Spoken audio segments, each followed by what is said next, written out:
Murray. Should have asked this before. Do you want to write the music for Doctor Who? Love, Russell. And I wrote back instantly and said yes, thank you. And then the rest was... We are recording music with the National Orchestra of Wales for Doctor Who 2023, or RTD2. I'm Murray Gold, and I'm the composer on Doctor Who. Since its inception in 1963, Doctor Who has captured the hearts of audiences worldwide with its time-travelling adventures, captivating characters, and its unique and ever-evolving musical score. Music plays a vital role in shaping the atmosphere and emotional impact of the series, enhancing the viewer's experience. Over the years, the music in Doctor Who has undergone significant transformations, reflecting the changing creative direction of the show. In this documentary, we will explore the origins of the show's music, its transformation in 2005, and how it progressed to become more bombastic in the late 2000s. We'll also delve into the era of Segan Akinola, who introduced quieter themes, and then the return of Murray Gold. But let's not get too far ahead of ourselves and forget where it all began.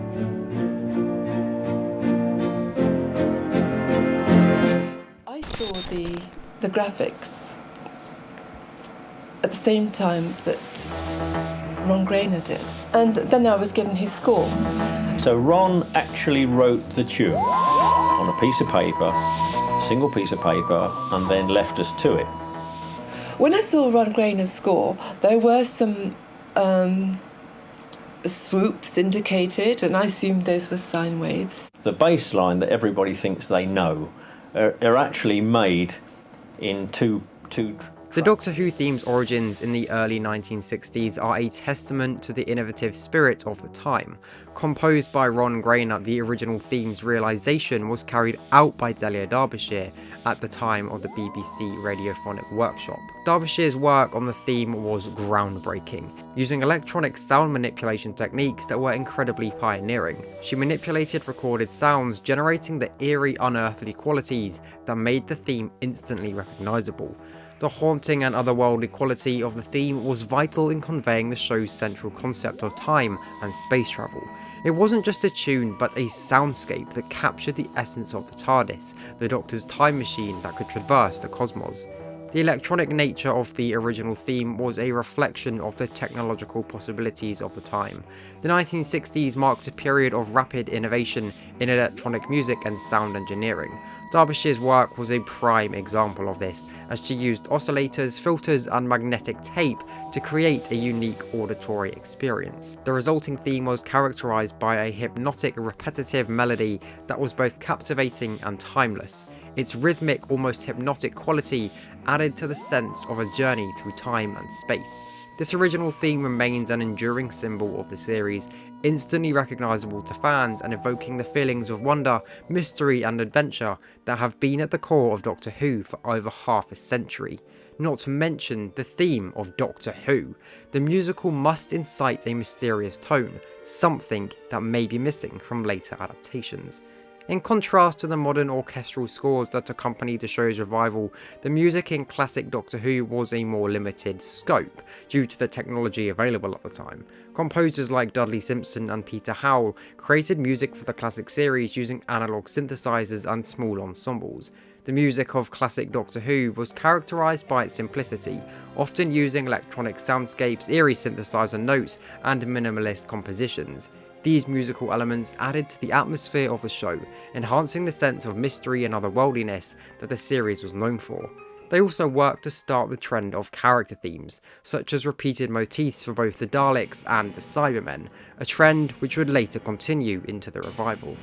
Despite the technological constraints, the music in classic Doctor Who played a significant role in defining the show's tone. The various composers for the classic series crafted distinct themes and motifs for different characters and alien races, creating a musical landscape that enhanced the storytelling. While the music may not have been as grand or orchestral as in the modern era, it was a fundamental part of the show's identity, helping to establish the mood and atmosphere for each adventure through time and space. The often haunting minimalist quality of the classic Doctor Who music, like the original theme, continues to hold a special place in the hearts of fans and is celebrated for its role in the series' enduring legacy.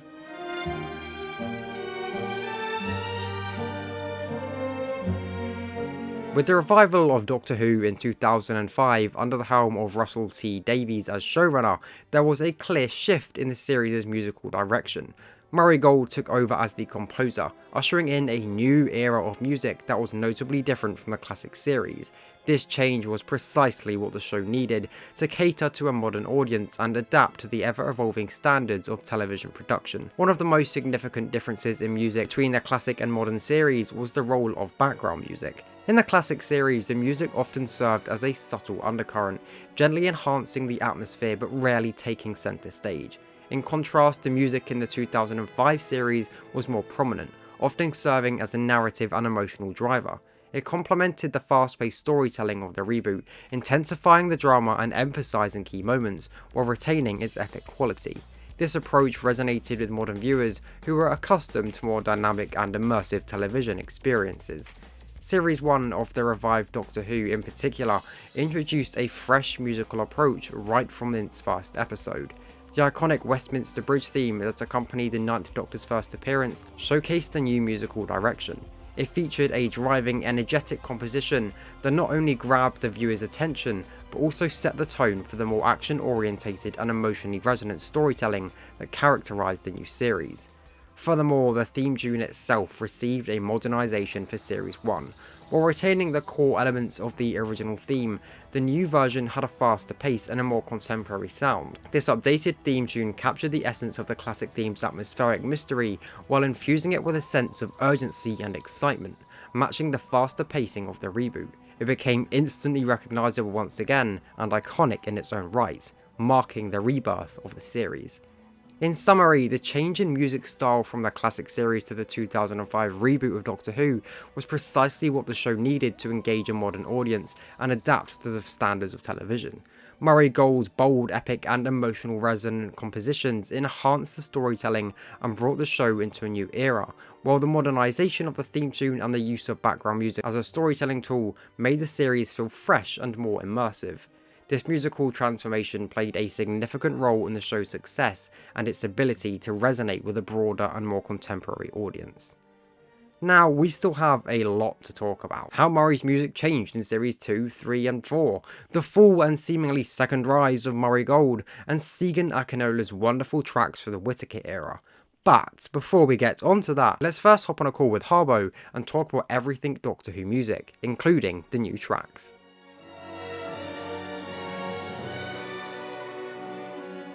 So, thank you for joining me today, Harbo. Today, in this little segment of the video, we're going to be talking about your experiences with music in Doctor Who, and specifically New Who. Okay. So, Love it. you said to me before in another video that you have started, right from the beginning of the road. So you have heard all of the episodes, all the music, experienced everything. Yep, soundtrack to my childhood. Just off the bat, yes, agreed. But just off the bat, Segan or Murray? Murray. Yes, okay, good. That is the right answer. Yeah, I mean, obviously, it is unfair because Murray had, 12, 13 years on the show, whereas Akinola only had, 5. There's a big difference in terms of the portfolio of work. But I do also think, in terms of their musical styles, I think Murray's is a more exciting one. I think that fits the tone of the show better. Not to say Akinola is bad, he did have good themes in that era. I just think Murray's kind of bombastic style was a lot better fit for the styles of New Who at the time.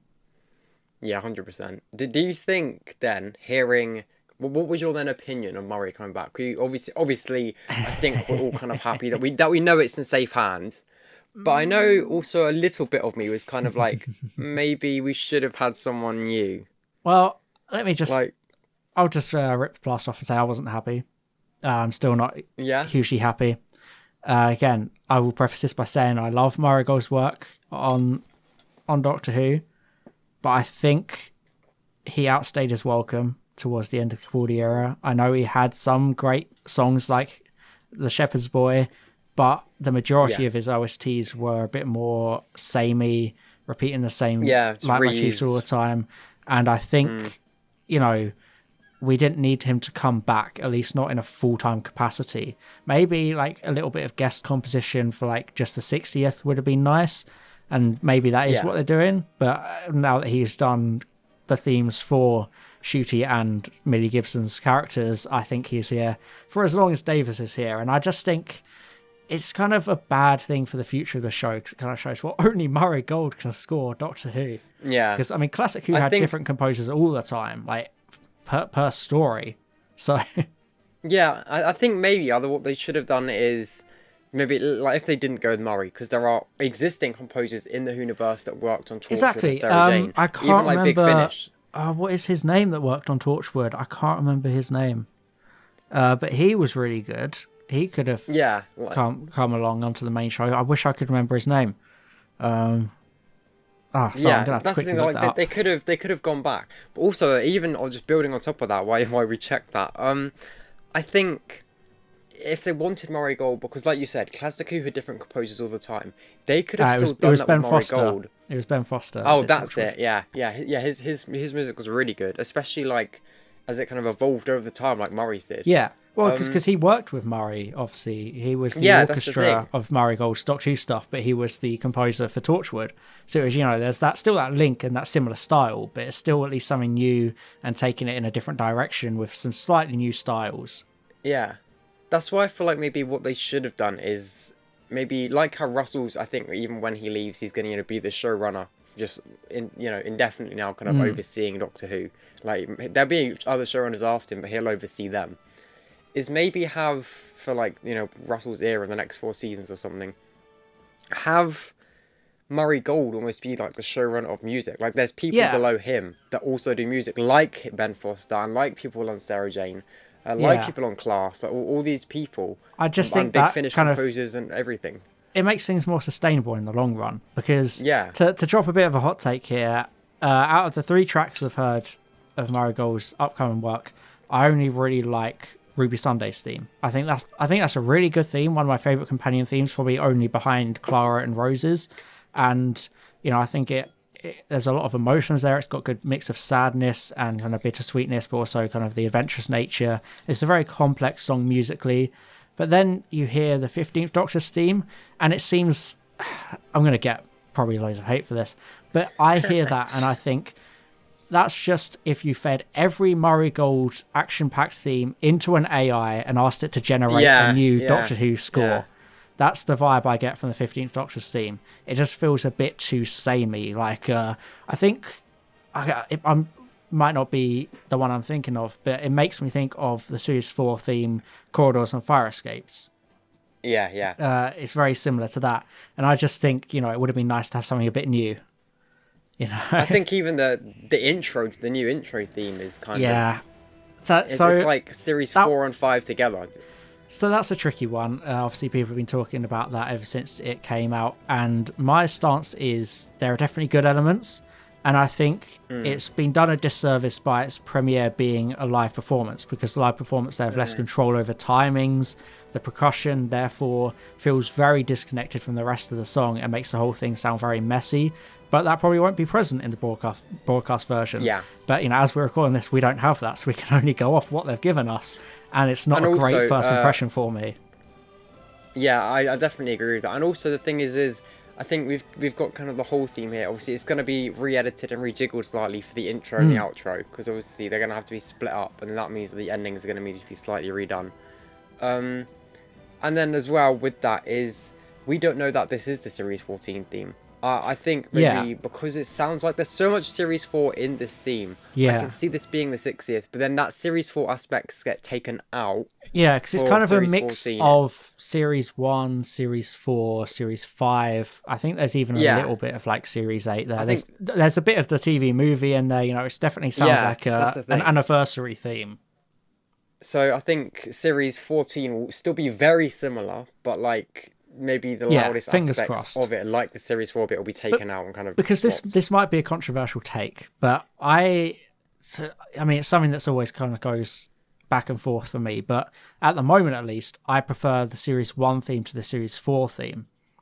Because for a long time I preferred Series 4, I guess it's technically Series 3 because Voyage of the Damned, but, Series 4 theme, I used to prefer that because I'm like, it's more action-packed, but then... you hear the series 1 theme, and I guess maybe it's just that nostalgic thing in the back of my head where that's what I remember hearing that. It feels like it gets me in the mood more. Yeah, it just feels more atmospheric, that sense. It's got that mystery in it, which I think Doctor Who needs. It needs to have that mysterious, because you go back, you see the first intro sequence, hear the first music, it was very mysterious, because that was the point. It was Doctor Who is this mysterious man, everything. And I think that's kind of what Murray Gold doesn't seem to incorporate very often. I mean, I've seen some people always joke that he hates the Doctor Who theme, and that he wants to improve it, whereas the Doctor Who theme is iconic. You can change it slightly, but I think there do need to be certain core tenets and tones in that theme, and that's what I'm not getting off the most recent one. I think also it's almost like a subconscious thing in the fandom that kind of agrees with that, because obviously I do kind of 3D animations as well, make some like fan-made sequences, and obviously because of that I've gone out and looked at loads of others, so I know that I'm not making something that's almost a copy of someone else's. And when I've gone through like literally hundreds of these fan ones for the 60th for Series 14 for shooting, the majority of them use slower paced like effects, like it's a slower vortex or something with slower paced, more mysterious music. I think people kind of want that, because series 11, 12, 13, series 11 was a little bit quieter, but realistically these seasons were really bombastic. Like they had massive storylines like with the Timeless Child, then you had the Flux, which was like this massive event, and the Capaldi era was massive, and like it had the Master coming back, that had Missy, then it had all this stuff going on. And it's like, we need to go back to Series 1 and go back to that more mysterious arc a bit, which is also kind of why I'm hoping that Millie Gibson Ruby Sunday isn't actually in the Christmas special. Then it also means Series 14 is a better starting point for people, because not realistically, the people that are going to be watching week to week will start Series 14 rather than Christmas, because they'll probably be busy or something. And also I think I know some bits that you don't. But I will not comment either way as to. I know that she is in it. I know that she is in it because of leaks and things. But I was kind of hoping that she wouldn't be, or that she's in it right at the end. Right. But I know that I think that could be interesting. I'm pretty sure though that they aren't, because it seems that he's at her house for a lot of it, doing things from filming leaks and whatnot. But anyway, and I was also kind of hoping then that whatever happens, or maybe he leaves her on Earth at the end of Christmas, and then they reunite in Series 14, like the pilot, and something happens. Maybe. But because I was hoping for a massive time jump, and then to add that mystery back in. Yeah, because I think you also kind of go back to Series 1, and there's a lot of mystery in the soundtrack as well. You get stuff like the Doctor's theme, which a lot of people call the Bad Wolf theme. This actually just the Doctor's theme, the Ninth Doctor's theme, that mysterious singing. And then Rose's theme is very kind of not like, it has elements of like kind of mysteriousness, and also again it kind of, I guess it does kind of mirror Ruby Sunday's theme, where it has the bittersweetness of it, and kind of it's this. What I get from Rose's theme is you hear it and you get that kind of longing for more and longing for adventure. Can I say it's a very kind of emotional soundscape there. And then you get the Dalek music in Series 1 that has very ominous, mysterious tones to it, and there's just so many themes in Series 1 that have a sense of mysterious. I feel like they just perfectly fit whatever tone they needed to be. Like they really do. Like in End of the World, you get that bombastic, weird alien music as all the aliens are walking in. It perfectly sets that scene of, this is weird, isn't it? It's all kind of quirky and weird. But then you get amazing scores like the Father's Day theme, which is amazing, and it sets that emotional story up perfectly with the music. And I just think, kind of those early years, mainly in the Russell T Davies era, that was when Gold's best work came out, because there are just so many bangers in that perfectly fit everything. And then once you got to the Moffat era, again, I know it's a low-hanging fruit, I know it's a meme, but every other track was I Am the Doctor, or it was just something very generic, or just a big suite of music rather and individual tracks, so it's hard to listen back to them and be like, that's all the strange creatures, or that's the Doctor's theme Series 4. You hear it and you just go, like even in from anything. Like even in the 11th hour, when 11 stealing the fire engine, Corridors and Fire Escape is playing. And it's like, what? Why are you using the Series 4 soundtrack? I mean, that I like, can understand because it kind of blends the era. I think that's a good way of kind of bridging the gap by reminding you it's the same show by reusing some of the same music. I think the main thing is then, like you said, with, you know, Father's Day music being very different to The End of the World. Yeah. Is rather than just repeating tracks or kind of using existing tracks for different scenes, like, because, you know, I'm the Doctor can be in a kind of sad scene and then it's also in like a really dramatic scene. Yeah. So it kind of doesn't work anymore. So like you said, you need to make tracks for the set things and then keep them for that set It will always be difficult because, you know, I guess especially back then, you know, it was 13 episodes a year. Well, I guess 14 because they had the Christmas special too. You know, you can't make a whole new OST for every single episode. But it's good when you had tracks like All the Strange Creatures, you know, it's like that's the action set piece track, you know, it works this way then. But then, it's just, you want to have that baseline of every series, every era has its kind of those reliable tracks here and there, but then very distinct other tracks and themes elsewhere. Because I think one of the biggest examples of music working really well in the Davis era is in the Stolen Earth at the end, where Rose and the Doctor finally reunite and they play Rose's theme. And, you know, that piece of music works well on its own, but it works even better if you've gone on that journey with the character and you understand the significance of the moment, and they're using that theme that you've heard so many times associated with Rose, and it just perfectly ties it together. And I think that's kind of what things have been missing over the last decade or so with Doctor Who themes. Yeah, I think as well, like two other examples of that is Rose at the end of Partners in Crime when Doomsday kind of turns up. Yeah, exactly. Like a little sting. And then also, I think another really good example, is just when those doors close in Dark Water and it has the Cyberman eyes, and then that iconic theme plays. It's like, you don't even have to know the Cybermen in the story, and from hearing that, you know they are now. Yeah. So, I mean, first of all, what I was going to say is, again, the reason those two Series 4 Rose theme inclusions work so well is because the track alone fits the mood, even if you don't understand who Rose is. Because Doomsday works well because it's a very foreboding track, and then you see this mysterious blonde woman disappearing off. You're like, what the hell is this? The track works on its own for that. And then when you see Rose appear again, like I mentioned, the music is very bittersweet and emotional on its own. So even though it's reusing a track, it still fits appropriately for the scene. And again, you touched upon the Cyberman leitmotif there, and that's something I thought Gold did really well, at least kind of in the Davis era, and maybe a little bit in the Moffat era when it came to Clara's theme, which I absolutely love, and I love how that gets weaved into some tracks in the Capaldi era. But to focus on the Davis era, you know, you had stuff like the Cyberman theme, which is an amazing leitmotif that makes you sit up when you hear it, and it works so well.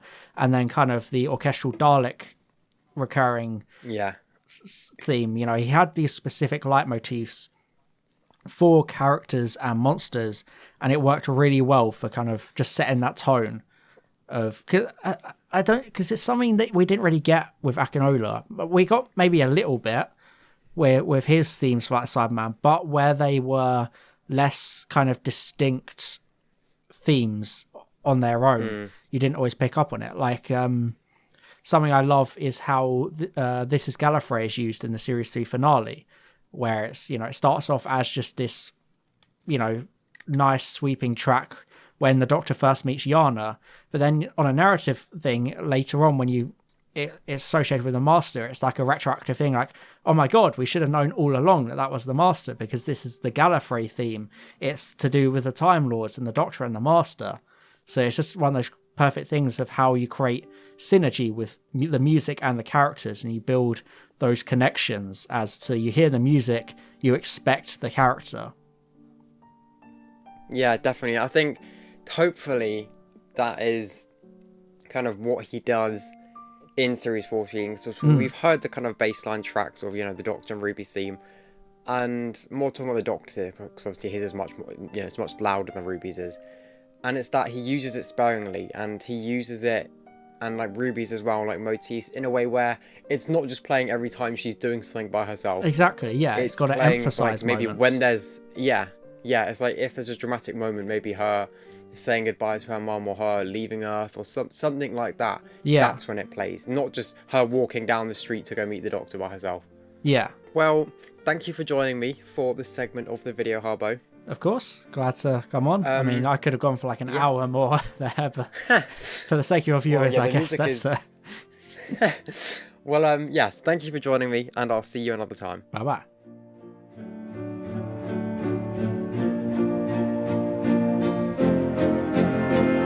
In the late 2000s, under the stewardship of composer Murray Gold, the music of Doctor Who reached unprecedented heights of grandeur and emotional depth. Gold's scoring was characterised by an orchestral and choral opulence that amplified the show's epic storytelling. One of the defining features of this period was the incorporation of full orchestras and choirs, elevating the music's quality to new levels each week. Several key tracks from this era stand out as exemplary of Gold's ability to enhance the grandeur and emotional resonance of the stories. The End of Time, a two-part special that marked the departure of the 10th Doctor, portrayed by David Tennant, is a prime example of Gold's bombastic and emotionally charged compositions. The music for The End of Time was poignant and evocative, underlining the weight of the Doctor's choices and the impending end of his era. The choral elements in his special score was particularly striking, adding a sense of gravitas to the Doctor's journey and his ultimate regeneration. Another notable track from this era is A Dazzling End, featured in the Series 4 finale. This piece captured the epic scale of the story. The composition built to a powerful crescendo, emphasizing the magnitude of the Doctor's actions and the emotions of the moment. All the Strange Creatures from Series 3 is another standout soundtrack. It featured a dynamic blend of orchestral and electronic elements, capturing the frenetic energy and adventurous spirit of the 10th Doctor's era. This piece became a fan favourite and was often associated with the Doctor's most heroic and triumphant moments. Additionally, Doomsday from the Series 2 finale is a defining piece of music from this era. It accompanied the heart-wrenching separation of the 10th Doctor and Rose Tyler. The composition was filled with sorrow and longing, perfectly encapsulating the emotional intensity of the scene. Murray Gold's music in the late 2000s not only added a layer of grandeur to the Doctor Who universe, but also deepened the emotional impact of the series as a whole. His use of full orchestras, choirs, and evocative compositions contributed to the enduring appeal of the show, making the music an integral part of its storytelling and a source of nostalgia for fans of this era. While Murray Gold's tenure as the composer for Doctor Who brought about an era of memorable and emotionally charged music, it's true that as time went on, some criticisms began to emerge regarding the repetitiveness of his compositions. The bombastic and epic qualities that initially captivated audiences began to feel overused. It seemed that his scores were present throughout episodes just for the sake of having music, rather than serving the purpose of enhancing pivotal moments in the narrative. In later seasons, there was a growing sentiment that the constant presence of music began to detract from the impact of the show. Key moments that would benefit from silence or subtle music were sometimes drowned out by the orchestral and choral arrangements. This raised concerns among fans that the music was used as a crutch to evoke emotions, rather than allowing the storytelling and acting to carry the weight of the scenes. As the series progresses into its future, including Series 14 and the highly anticipated 60th anniversary specials, there is hope among fans that the music will be used more judiciously and creatively. Many viewers would like to see a return of the strategic use of Murray Gold's music to highlight key moments and amplify the emotional depth of the narrative. While Gold's contributions to the series are celebrated, there is an expectation that the music will be treated as a vital component of the show, rather than an omnipresent backdrop. The hope is that with the right balance, the music can once again enhance the storytelling and resonate with viewers in a way that feels fresh and captivating.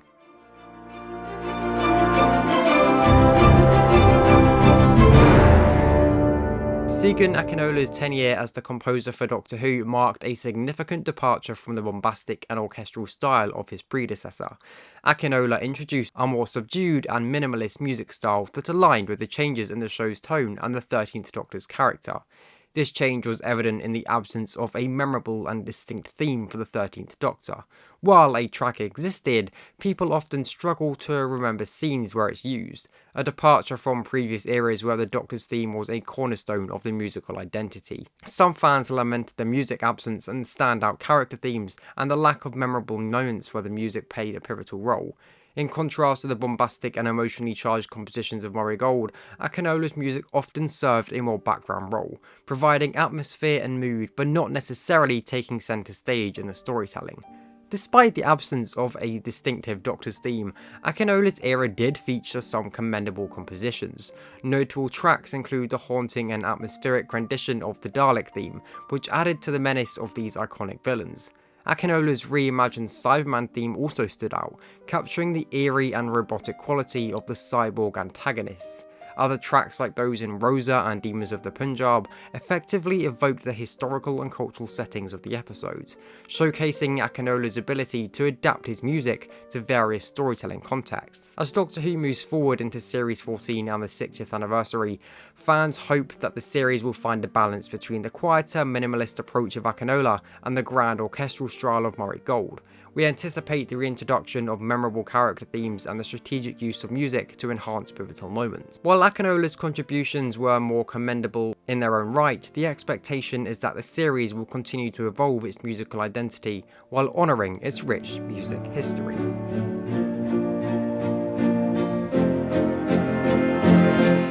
Murray Gold's unexpected return to Doctor Who for Series 14 and beyond has been met with enthusiasm and excitement among fans. The anticipation of hearing his distinctive style once more, characterised by its bombastic and emotionally charged compositions, has added a layer of nostalgia and anticipation to the series. Gold's resumption as the composer brings with it a sense of continuity and a return to the grand orchestral sound that defined his previous eras in the show. However, it is hoped that Gold will use these character themes sparingly, allowing them to emerge in key moments to underscore the significance of particular scenes or characters. The strategic use of character themes can add depth and emotional resonance to the storytelling, making those moments even more memorable. Gold's return also promises to add an epic quality to the Doctor's adventures. His ability to craft music that encapsulates the scale of the series was a hallmark of his earlier work.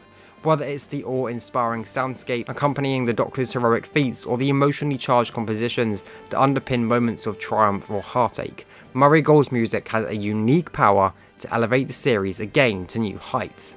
The prospect of Murray Gold's epic compositions is particularly exciting in the lead up to the 60th anniversary of Doctor Who. Fans hope that this milestone event will feature a musical score that not only pays tribute to the show's rich history, but also propels it into a new era of storytelling. The combination of Gold's musical prowess and the celebration of the show's 6 decades of history is sure to make this special occasion a memorable one for fans and viewers alike. Overall, the return of Murray Gold signifies a thrilling chapter in the ongoing evolution of Doctor Who's music, and fans are eager to see how his compositions will shape the future of the series. Overall, the journey of music in Doctor Who is a fascinating testament to the series' ability to adapt and evolve over the decades. From its inception in 1963, Doctor Who has continuously reinvented itself, and its music has played an essential role in this transformation. The original theme, created by Ron Grainer and Delia Derbyshire, used innovative and electronic techniques that captured the essence of time and space travel. This pioneering approach set the show on a unique path and remains an iconic, influential piece of television history. The revival of Doctor Who in 2005 marks a significant turning point in the show's history once again, accompanied by a change in musical direction. Murray Gold, the composer for the 9th and 10th Doctor's eras, introduced a grand orchestral sound that embraced the cinematic qualities of modern television. This shift reflected the show's new direction, emphasizing the emotional depth and epic scale of the Doctor's new adventures. Gold's music became synonymous with the show's emotional high and lows, making it an integral part of the storytelling. When the 13th Doctor arrived in 2018, Segan Akinola introduced a quieter, more minimalistic music style. This shift aligned with the show's introspective tone and the character of the Doctor, offering a different, equally valid approach to the show's music. Akinola's work, with its incorporation of electronic elements and unique instrumentations, added a fresh and contemporary feel, capturing the changing dynamics of the show and the Doctor's role in the universe. The now return of Murray Gold in 2023 has brought the music in Doctor Who full circle, reuniting the show with the orchestral bombast that marked the 2005 revival.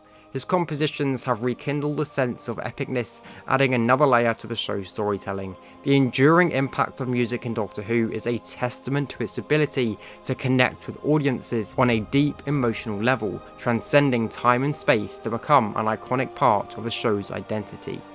In this ever-evolving journey through time and space, the music in Doctor Who continues to be an essential ingredient in its timeless appeal.